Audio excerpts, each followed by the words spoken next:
Season 2, Part 15 of the Menace Saga. If you don't care to hear the backstory, you can skip part 1 through 14 and start from here because we're currently starting at what happened in Korea.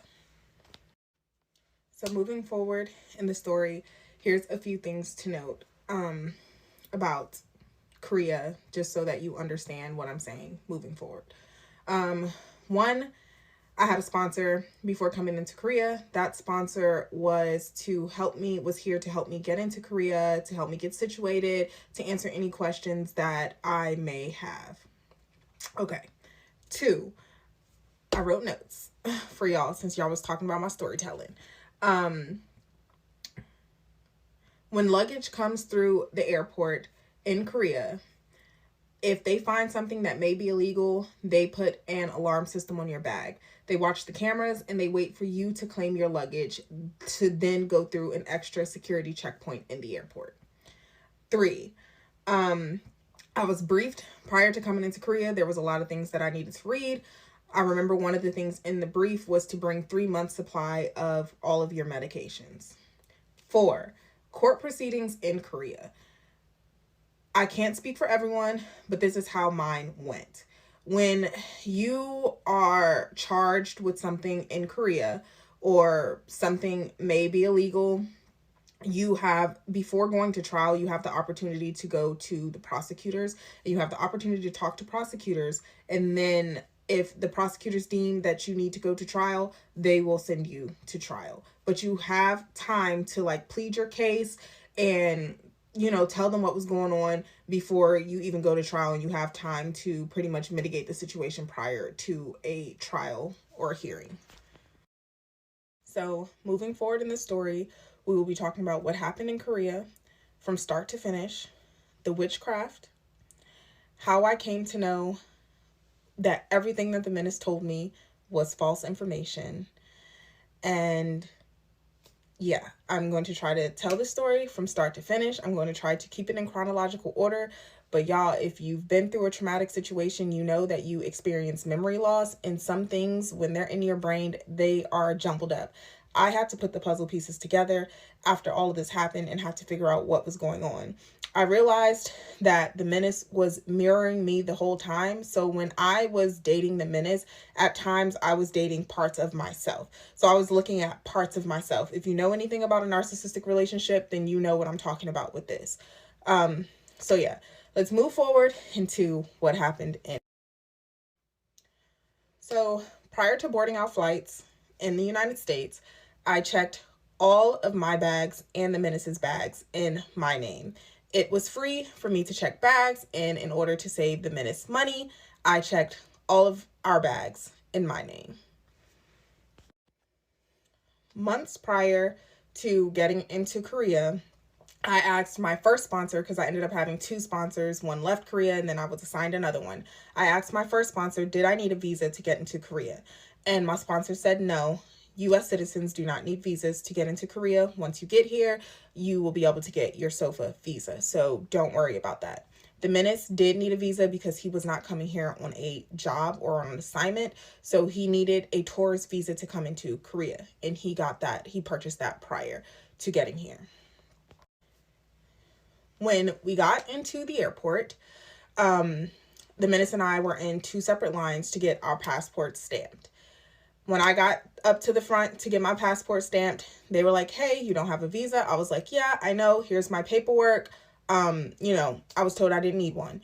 So they pulled me to the back just to purchase a visa. Once I was done with that process, I went down into baggage claim, and I noticed that the Menace was nowhere in sight. I'm looking around for him and I'm like, okay, that's weird. So I'm now looking at the conveyor belts to see which, conveyor belt my bag is coming out on. While I'm looking around for the Menace, I end up seeing all of our bags in the middle of the floor. And I'm like, okay, maybe the Menace is taking our bags to a taxi or something, took them all off the conveyor belt to make it easier to pick up. As I'm getting closer to his bag, to our bags, I noticed that there is an alarm system specifically on the Menace's luggage. I'm looking around for him, still don't see him, so I start picking up my bags from around his bag. I now see the menace coming back into the airport, and he's now with security. As the menace is getting closer to me, they're speaking. I don't know what they're talking about, but the security worker walks away from the menace. And the menace is now telling me that he has to take his bag through an extra security checkpoint. The security guard told him that he needed to take his bag through another checkpoint. And I'm like, okay, do that. Like, what's the problem? He's like kind of acting weird. And I'm just like, what's the problem? Like, I've been stopped by TSA so many times. It's probably nothing. Just take it through the extra security checkpoint. And he's like, okay, I'm going to do that. So during this time, I tell the menace I'm going to go grab us a taxi, thinking that this won't take long at all. I go outside. I leave the airport with all of my luggage, everything that I have, and I walk outside of the airport. I notice that there's a million taxis, so there's no reason for me to order or hail a taxi right now. I'll just go back into the waiting room area to wait for the menace. That's what I'm doing.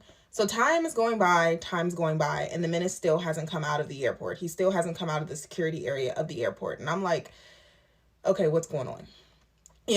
So at this point, my intuition is screaming at me. My intuition is screaming at me to leave the airport, leave him in the airport. And again, my moral compass and me wanting to be a good person kicks in and is like, I can't do that. Let me at least try to check on him. So I go up to one of the security workers, and he's probably been in there for over an hour at this point.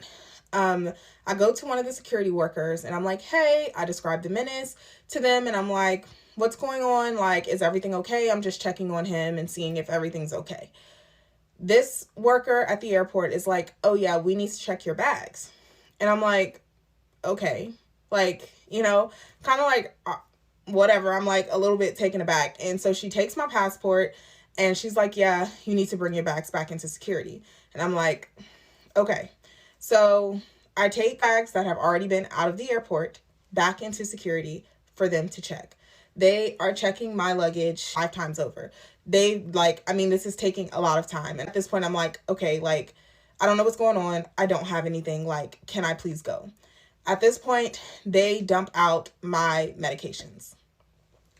And they find I brought my Adderall prescription because I have ADD. I brought that into Korea. And then they find Percocets at this time. I look over at the menace, and the menace will not look at me. He will not look me in my face at all. And so the airport workers are now asking, do you have prescriptions for these? I'm like, yes, I have prescriptions for that. That's my Adderall. That's my prescription medication. And I look over at the menace and I'm like, do you have your prescription for this? The menace goes, yes, I have my prescription. I have a prescription. And I'm like, okay, we have prescriptions for these. So the lady is now like, well, we need to test these. We need to make sure that they are not fent. We think that these are fent. My Adderall, including his Percocets. She's like, we need to test them. And I'm like, okay, nothing's fent. It's a prescription. Okay, whatever. So we're waiting to for somebody to come in and test these medications. In the meantime, I'm like, hey, I'm here on orders. I work for the government. What do I need to do at this point? And she's like, okay, well, we need to call one of government representatives over here. So they call CID, which I believe that stands for Criminal Investigation Division. And they call CID. At the time, I didn't know that was CID, but that's who they called. CID is supposed to come and help translate everything because at the airport, there was a huge language barrier and we really couldn't talk much at all. So the people come back, they test the medications, and obviously the Percocets come out to be fentanyl. I look over at the menace, and the menace cannot look at me. His hands are just in his head like that, and I'm in shock. I'm completely in shock.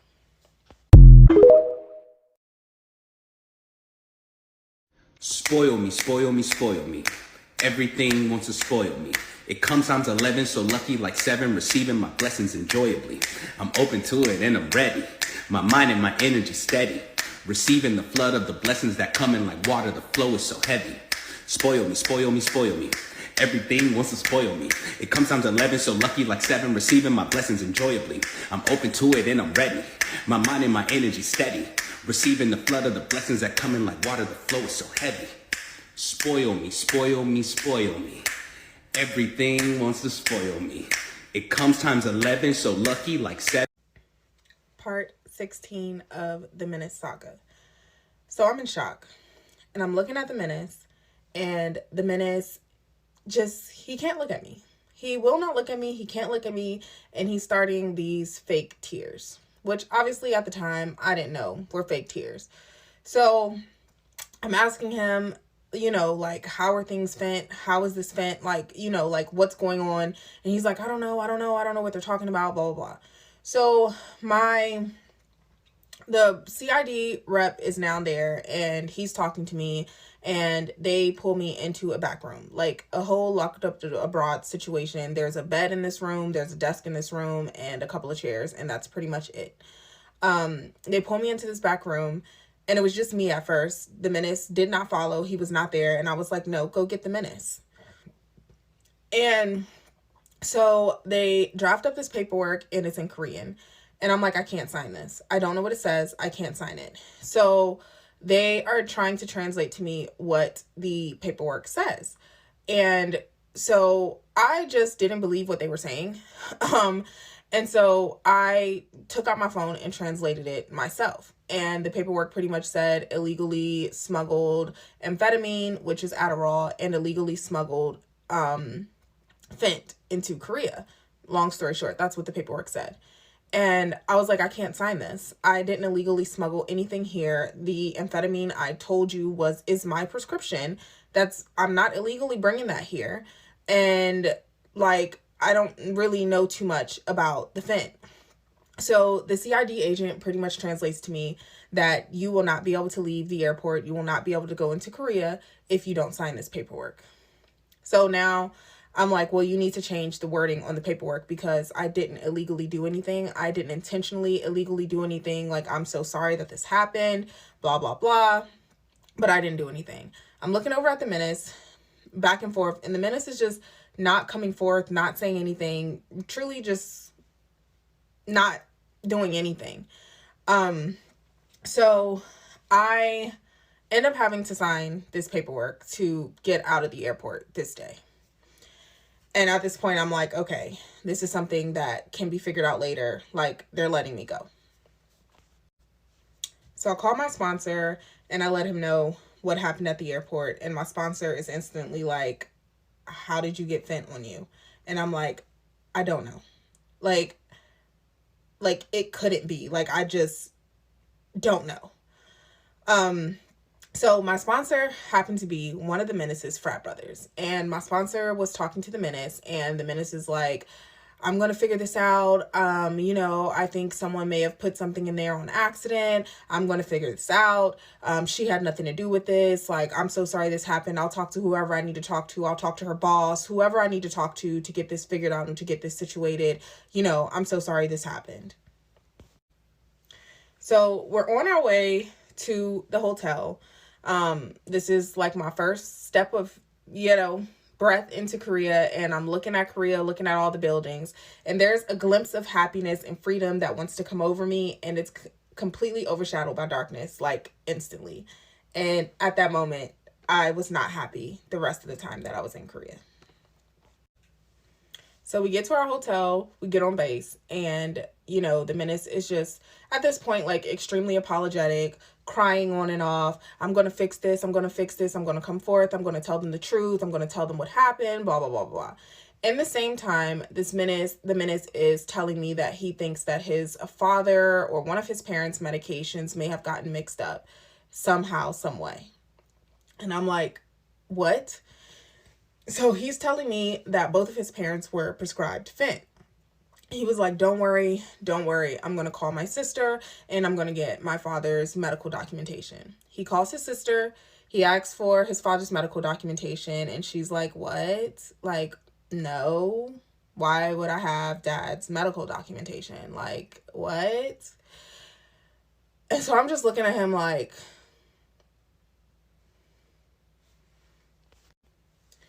So I'm like, it was initially your medication. It was your prescription. And now it's your parents' prescriptions. Like, what is going on? The menace is obviously gaslighting. And I'm trying to make sense of what he's saying. And my brain is also in this time kind of conforming to what he's saying and starting to believe what he's saying. We'll get into that, why that happened later. So I now have to go brief my agency on what happened at the airport. And so, from the very beginning, I was like, hey, I brought my prescription medication here. I brought my Adderall, the Fit. I really don't know how that got there. I have no idea. The menace is saying it's his father's. I honestly don't know.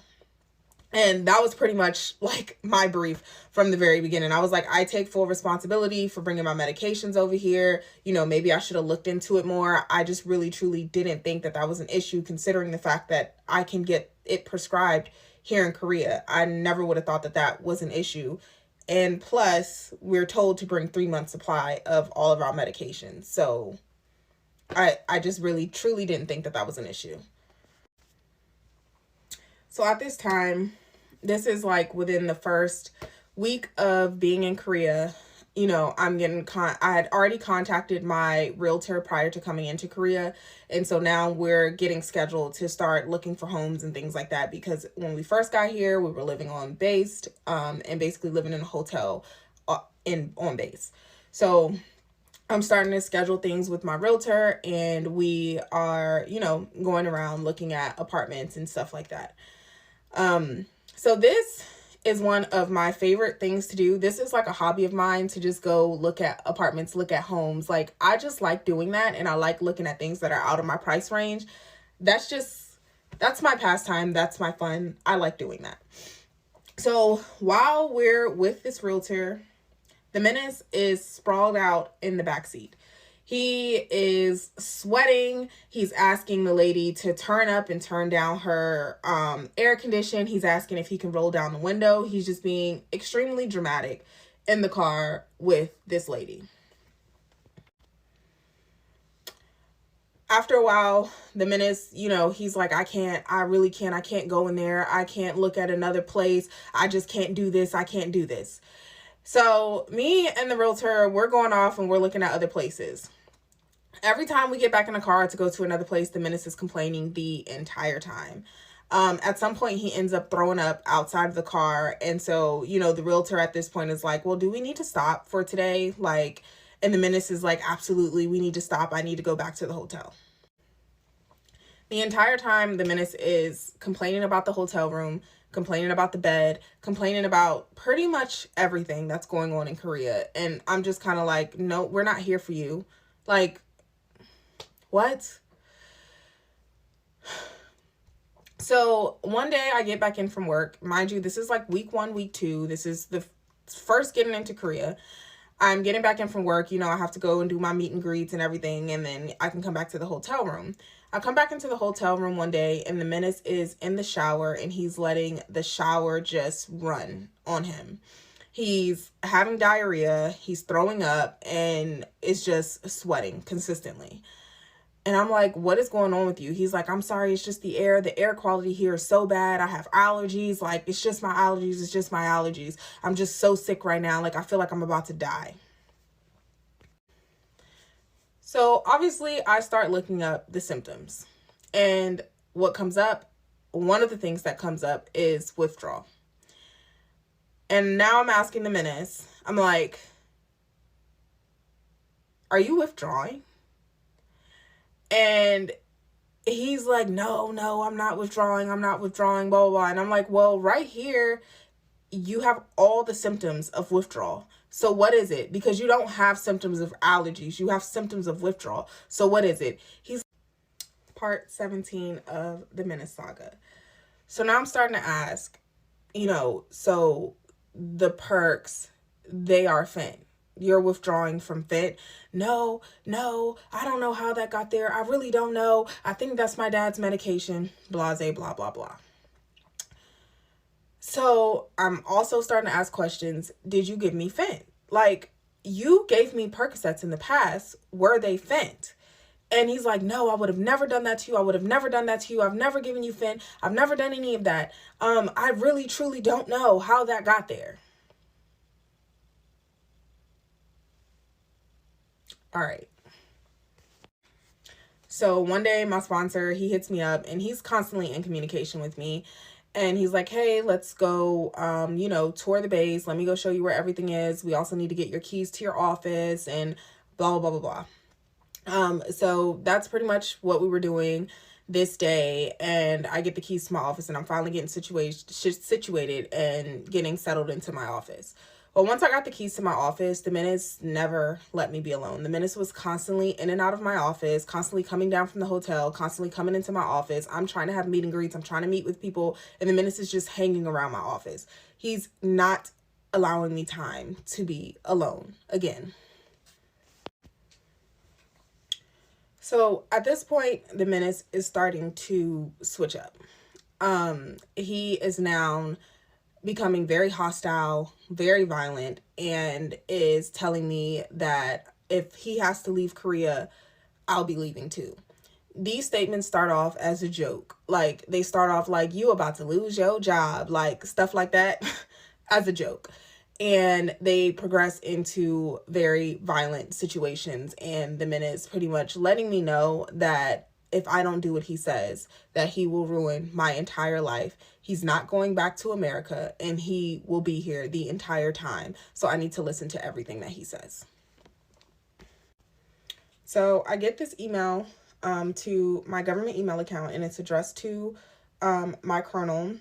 And it says, attached is a subpoena for Miss, my last name, Tiana M., assigned to your unit regarding incident of smuggling drug, amphetamine, fentanyl occurred at 1700 hours on 26 February 2023 at Incheon International Airport, Terminal 2, Incheon. She has to be present in the Office of Narcotics Investigation Division Number 3, Incheon Main Customs Office with the U.S. representative from the unit 1100 hours on 30 March 2023 for questioning. Please ensure she brings her ID and U.S. passport when attending. And then there are some USFK regulations.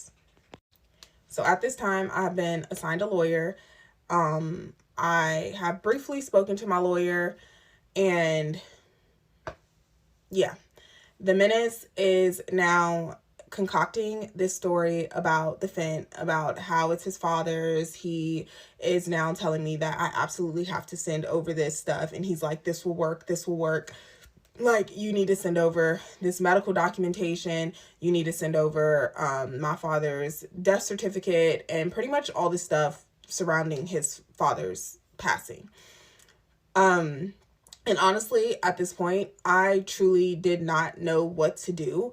I think a part of me was trying to protect the menace, and a part of me was extremely terrified of what the menace was actually going to do.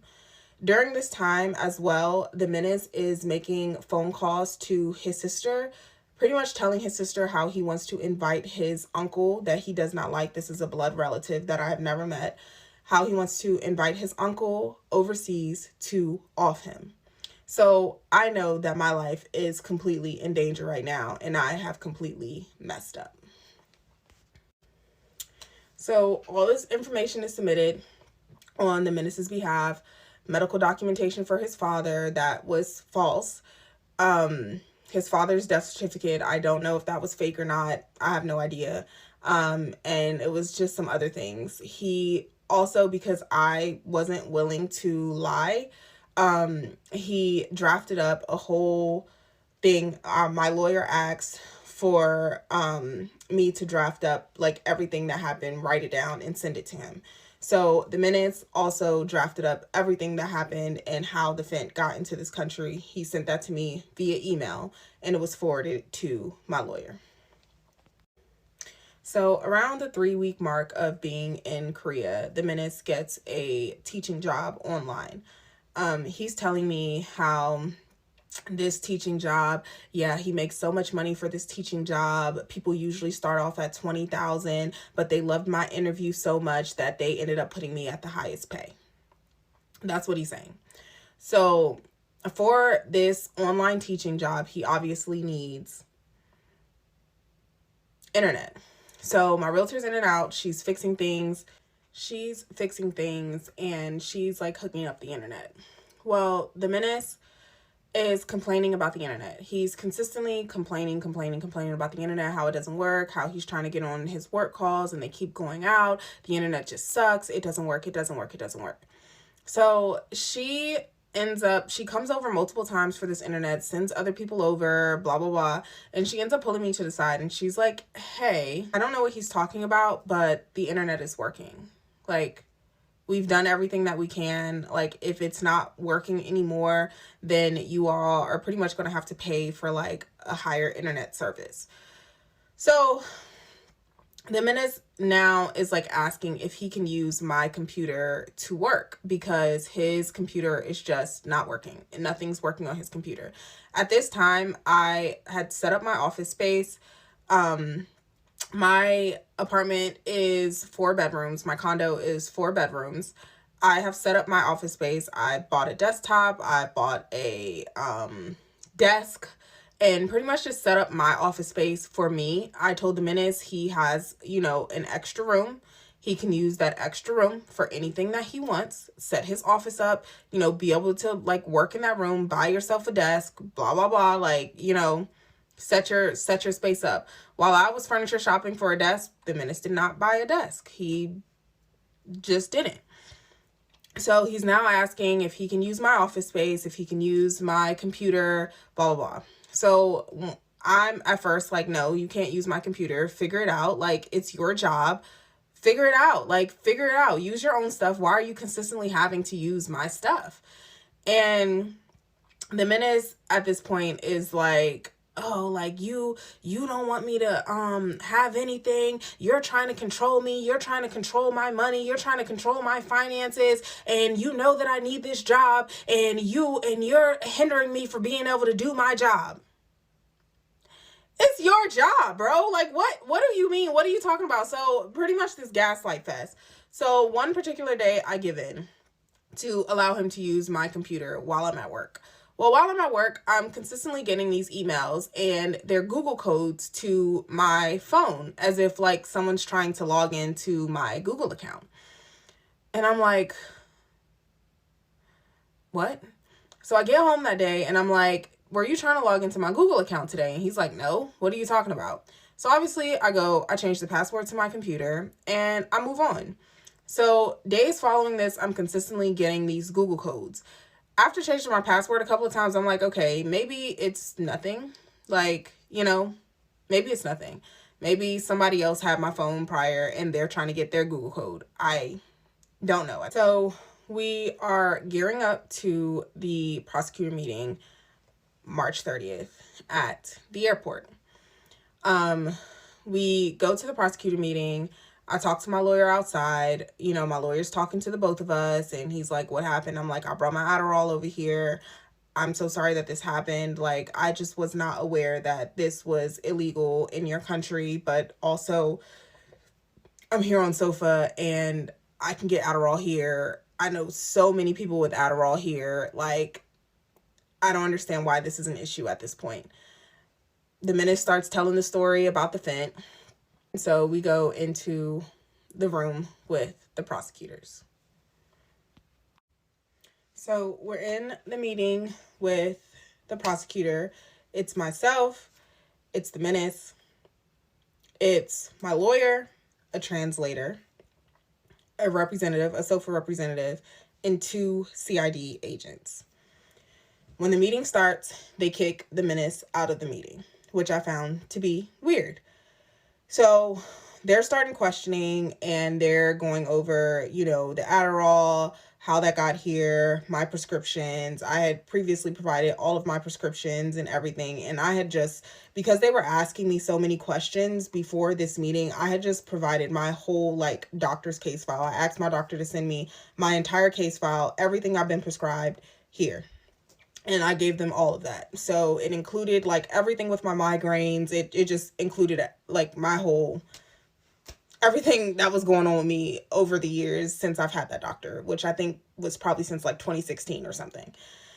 So they are asking me all these questions about the medical documentation, about my Adderall, and this questioning goes on for hours. Like, when did you have ADD? When were you first prescribed this medication? When blah, blah, blah. And this question goes on for hours. So we finally get to the questioning about the fent. I started answering the questions the way the menace wanted me to answer them in the beginning. And then I was like, internally, I was like, I can't do this. I don't want to sit here and lie. So I said, you have to ask the menace about it. I really, truly don't know. I don't have this information. You have to ask him. He said it's his father's. You have to ask him. So they bring the menace into the room and they start questioning him about the fent. And he answers the questions the same way he wanted me to answer the questions. And that pretty much consisted of the medication accidentally got there. It was his father's. We took care of his father, which I never did. And the medication was pretty much on accident. So they asked both of us, had we ever taken fent? And I said no. The menace said no. The menace texted me during this meeting and said, you need to change your answer to not to my knowledge. And I'm like, okay. So throughout this meeting with the prosecutor, the menace is consistently texting me. He's listening in on the meeting, even when he was outside of the room, when he was inside of the room, and he's consistently trying to text me and texting me what to say during this meeting about the fent. And when they ask me about the fent, at a certain point, I'm consistently redirecting the questions back to the menace. You have to ask him. He knows about it. You have to ask him. Don't ask me about it. I don't know. You have to ask him. At the end of this meeting, which probably went on for like 8 hours, probably more, this questioning, they asked if I could drug test. And I was like, okay, sure. I was a little bit skeptical about this, obviously, because now I really am not sure if the menace gave me fent. I'm still a little delulu. I'm going to be honest. I'm very delulu at this point, and I'm like, okay, whatever. So they do a urine sample and they do a hair test. Obviously, the urine sample comes back negative, and the hair sample had to get sent off to a lab. I asked my lawyer, I'm like, why aren't you all testing the menace? Like, the menace needs to be tested as well. Why isn't he being tested? And my lawyer tells me that's not how this works. The stuff was found in your bags. So you're the only person that's being tested. You're the only person that's being questioned and tried for this. So after questioning, I'm looking over the paperwork for questioning. I look over it, my lawyer looks over it, and my SOFA representative looks over it. And the main reason why I was looking over it was to be sure that they notated that the menace made statements. My intuition told me to look for that. I looked for it, I checked for it, and they did notate that he made statements. Mind you, the first half of this paperwork is written in Korean, and then the second half they translated into English.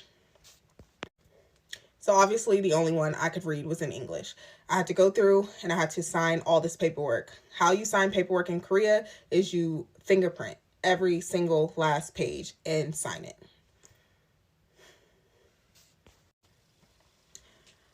So we're leaving the prosecutor meeting.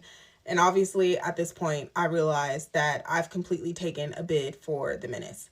I'm the only one on the hook for this fent situation when I should only be being tried for Adderall. The menace is now getting comfortable because he knows that he is now completely off the hook for the fent situation. So the menace is getting comfortable now, and he's starting to tell me what actually happened at the airport. So what happened at the airport was that the menace came into baggage claim. Our bags were already in the middle of the floor when he went down into baggage claim without me. He is telling me that he tried to take his bag and run out of the airport with it, and he was this close to being in a taxi, and security came and ran him down and made him come back into the airport. He is telling me that he somehow managed to get the drugs out of his luggage that he had, which what they picked up from the scanners was a weed pen, but he also had other things. So now I'm looking at him and I'm like, your luggage with the security system, with the alarm system, was still in the airport when I came down to baggage claim and you were not there. So what you're telling me truly is that you tried to run out of the airport and leave me in the airport with your luggage because you know that you got caught, and you tried to leave me there with your luggage checked in my name. That's what you're telling me. And he's like, no, that didn't happen. I had my luggage with me. You were like, I don't know what you saw, but you didn't see that. I had my luggage with me and I took my luggage out of the airport. And I was like, and he was like, I wasn't about to get caught up with that. I wasn't about to get caught up with that. Like, are you crazy? Da da da. So I'm like, Menace, I know what I saw. I saw the luggage in the airport. And he's like, nah, that's not what you saw. Y'all, in this moment, I can literally feel like this is the first time that I'm actually like really feeling this. I can feel my brain starting to change and switch into like believing what he says and picturing him coming back into the airport with the luggage. I can literally feel my brain switching into that. We'll get into the witchcraft later. So now, at this point, I'm realizing that there is nothing that I could have done. I was going back and forth with myself in the beginning, like I should have just told the truth at the airport. But I'm now realizing that this was always his plan. He always intended to frame me for something and to ruin my life in Korea. He always intended to get me into isolation and completely dismantled everything that I built. That was always the intent. If I just said in the airport that it was his, he would have completely switched the narcissistic switch and had me go to jail right then and there. It didn't matter what I did in the prosecutor's office. It didn't matter if I was just like, all this was a lie. He did all this. He was going to completely flip it on me in those moments. I realized when he starts getting comfortable and he starts telling me these things that this was always in the plans. So now I'm overseas. I'm by myself. I'm with this person who I truly believe will off me if I make the wrong move. And I'm trying to figure out how to get out of this situation. I know now that I have to right my wrong, that I have to come forth, I have to tell the truth, and I have to tell them that all of this information was a lie. And I'm really trying to strategically figure out how I can do this and how I can say, like, everything that he said in this meeting is not true. I truly believe that he brought it over here and it. So I believe we're now at part 19 of the Menace saga. So now I'm getting extremely upset because I'm really coming to the terms and coming to the realization that everything that this man said surrounding this is a lie. That this was always the intent. He was always going to try to smuggle something into a foreign country. He didn't learn his lessons from Brittany Griner. I'm trying to figure something out. I'm also upset because the Menace has been around friends and people that I knew in Korea. So not only are you putting my life in danger, you're putting other people's lives and other people's security clearances in danger just by being around, and you just truly don't care about anyone's life around you. So I'm internally trying to figure out how to get out of this relationship. I know that I can't tell the Menace that I want to be out of this relationship. I know that I can't tell the Menace that he needs to go back to the United States. I know this. I know that my life's in danger and everything I do from here has to be extremely strategic, and I have to protect my life at all costs. Mind you, my family, my friends, besides my best friend, didn't know anything of what was going on. My best friend knew at the time, like, you know, that the Fent issue was an accident. This is what I'm thinking at the time. My brain was literally like forced into believing what the Menace was saying. So I'm going on business as usual. My plans to come over into Korea was to travel, was to, travel Asia, and was to make content about living overseas and travel. So I'm still making content. The Menace is still making sure that he's in specific content. And I'm trying to just act like everything is okay. Nothing's okay at this point. I'm literally crying and having panic attacks every single day because I genuinely don't know what to do. I've never been in a situation like this before. I've never been, up on felony charges. I've never had anything in my background, so I truly don't know what to do at this point. I'm slightly hoping that, whatever the Menace said works. My lawyer is telling me, don't worry about it. Don't worry about it. You're fine. They're going to dismiss this the next meeting with the prosecutor. You're not going to go to trial. You have medical documentation. Don't worry about it. Everything's fine. Don't worry about the fact that he is not, being brought up on charges. It's nothing to worry about.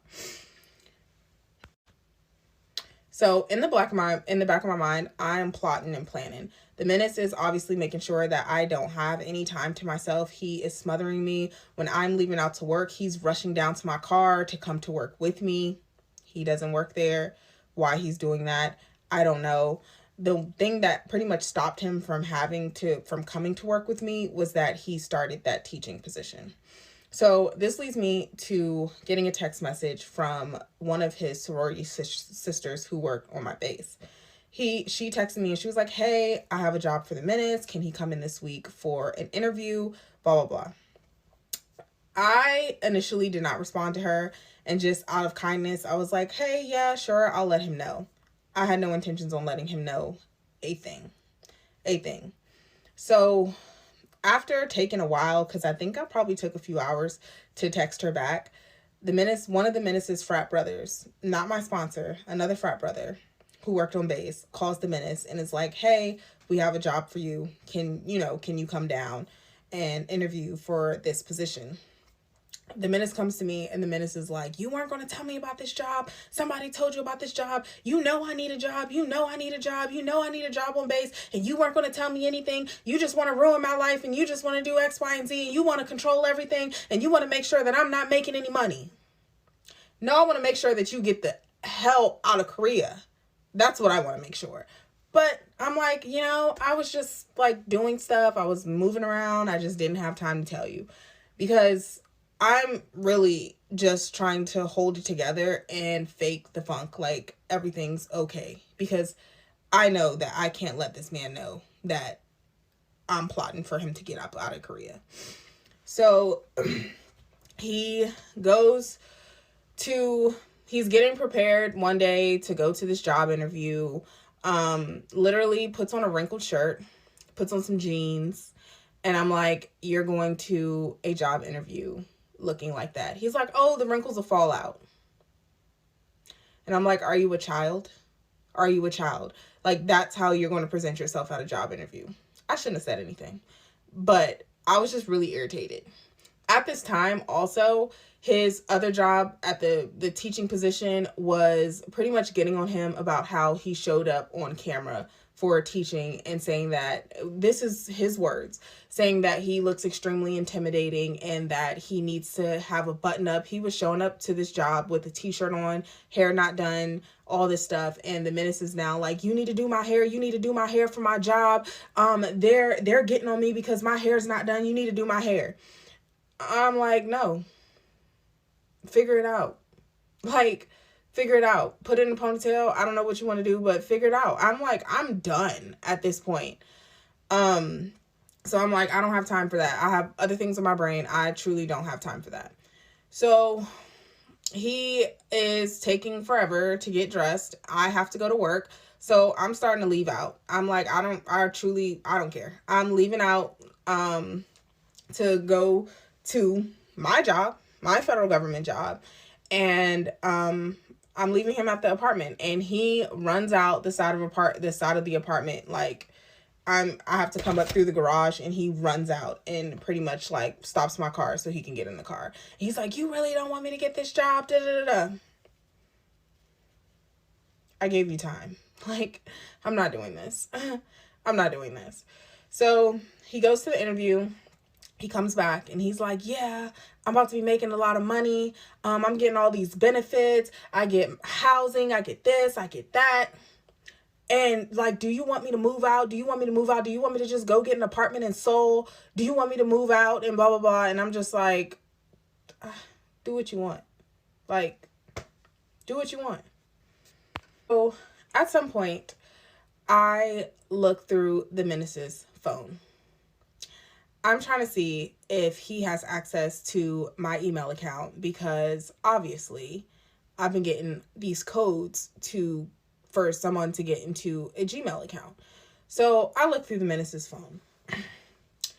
And what I saw in his phone was text messages of him arguing with his friends, pretty much severing relationships, and telling his friends that he's better than them, that they can't do what he does. He has a federal government position out in Korea, and he'll be leaving the US and he's not coming back.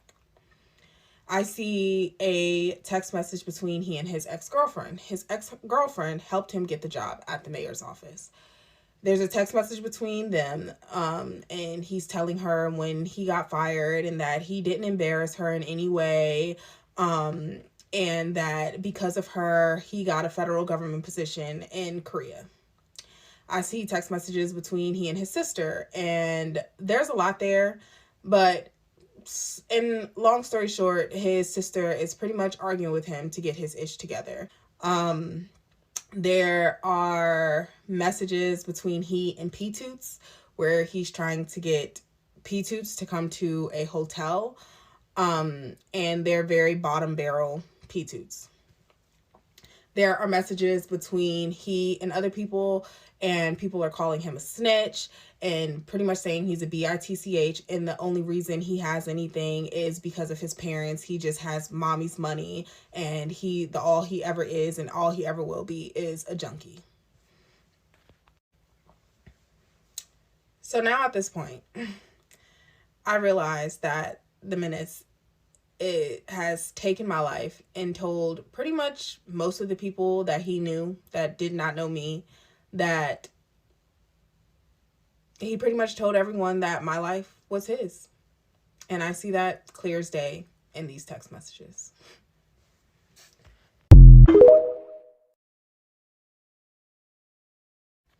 So part 20 of the Menace saga.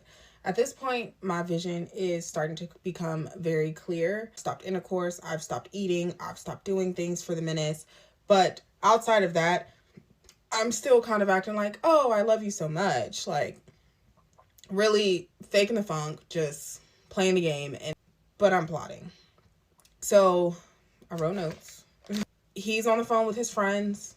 I'm acting like everything's great. Korea's great. We're having so much fun. Everything's great. So this is now kind of reaching the 2-month mark of being in Korea, and I now have a travel restriction on my passport. Oh, I forgot to add this. I started kind of picking people's brains about them like coming into Korea, how their medications worked, X, Y, and Z. And pretty much the people that I knew who had ADD, ADHD said that they've never had any issues with bringing their Adderall into Korea. They, get all of their prescriptions from base. They've never had any issues. And I'm asking about whether or not they've declared their medications when they come into Korea. And pretty much everyone I know is saying no. Really ever declare my medications. Like, I just come in, they look at them. There's like never any issue. So also now I'm realizing that they were just kind of tacking things on to make the charges larger. The issue was never my medication. It was always the fent. So that was one of the things that I did miss in the previous parts of me just picking people's brains. So we're now reaching the kind of like coming up on the 2-month mark of being in Korea. And the Menace has to travel every 3 months in order to stay in Korea. Obviously, I said before, in order for him to stay here the whole time that I was here, we would have to get married. I'm at this point now starting to ask for the marriage license. Where's the marriage license? You had it.